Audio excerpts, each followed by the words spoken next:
কুরবানি ঈদে যখন মাংস খেতে খেতে আর ভালো না লাগে তখন এমন একটি রেসিপি হলে কেমন হয় বলেন তো। আসসালামু আলাইকুম, জাকিয়া কিচেনে সবাইকে স্বাগতম।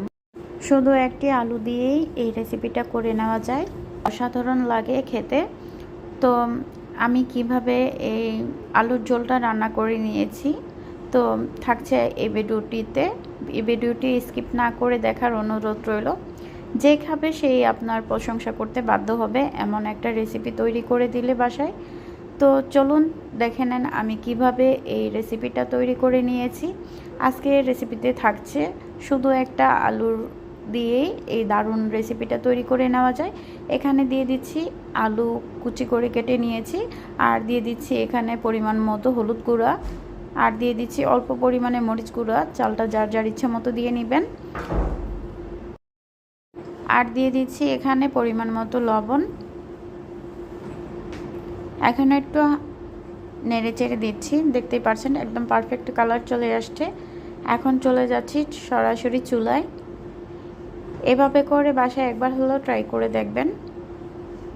চুলায় বসিয়ে দিয়েছি, চুলার জালটা অন করে কিছুক্ষণ জাল করে নিয়েছি, আর দেখতেই পাচ্ছেন সুন্দর বলক চলে এসেছে। এখানে টকের জন্য আমি জলপাই ব্যবহার করেছি, আপনারা চাইলে লেবুও ব্যবহার করতে পারেন। ঘরে থাকা যে কোনো টক দিয়ে এই রেসিপিটা তৈরি করে নিতে পারেন। একটা ঘুটনি দিয়ে আমি আলুটা একদম ঘুটে দিয়েছি, একদম ডালের টেস্ট পাবেন এভাবে করে যদি আলু দিয়ে ঝোল রান্না করেন। বাসায় ডাল না থাকলেও সুন্দর একটা রেসিপি তৈরি করে নিতে পারবেন, আলু থাকলেই চলবে। আমি এখানে একটা রসুন নিয়েছি আর এটা থেতলে নিচ্ছি বাগারের জন্য।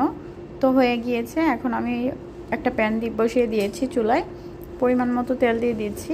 এখানে অল্প তেল দিয়ে এই রেসিপিটা তৈরি করে নিতে পারবেন। এখন আমি ফোড়নের জন্য রসুনটা ভেজে নিচ্ছি, যতক্ষণ পর্যন্ত বাদামি কালার না আসবে ততক্ষণ পর্যন্ত ভেজে নিতে হবে। আর এটা খুবই কম সময়ে তৈরি করা যায়, আর আমাদের স্বাস্থ্যের জন্য অনেকটা উপকারী।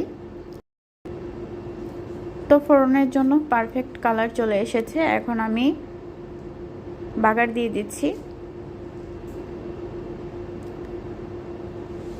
এভাবে করে বাসায় একবার হলো ট্রাই করে দেখবেন। নতুন একটা রেসিপি শেয়ার করেছি, বাসায় একবার হলো ট্রাই করে দেখবেন। তো আমার এই রেসিপি আপনাদের কাছে কেমন লেগেছে অবশ্যই কমেন্টে জানাবেন। আমার চ্যানেলে নতুন হয়ে থাকলে চ্যানেলটি সাবস্ক্রাইব করে পাশে থাকা বেল বাটন অন করে দিবেন, যেন নতুন নতুন ভিডিও ছাড়ার সাথে সাথে আপনাদের কাছে নোটিফিকেশন চলে যায়। আর আমার রেসিপি যদি ভালো লেগে থাকে লাইক কমেন্ট শেয়ার করে পাশেই থেকে যাবেন। আজকে এই পর্যন্ত, সবাই ভালো থাকবেন, সুস্থ থাকবেন। আল্লাহ হাফেজ।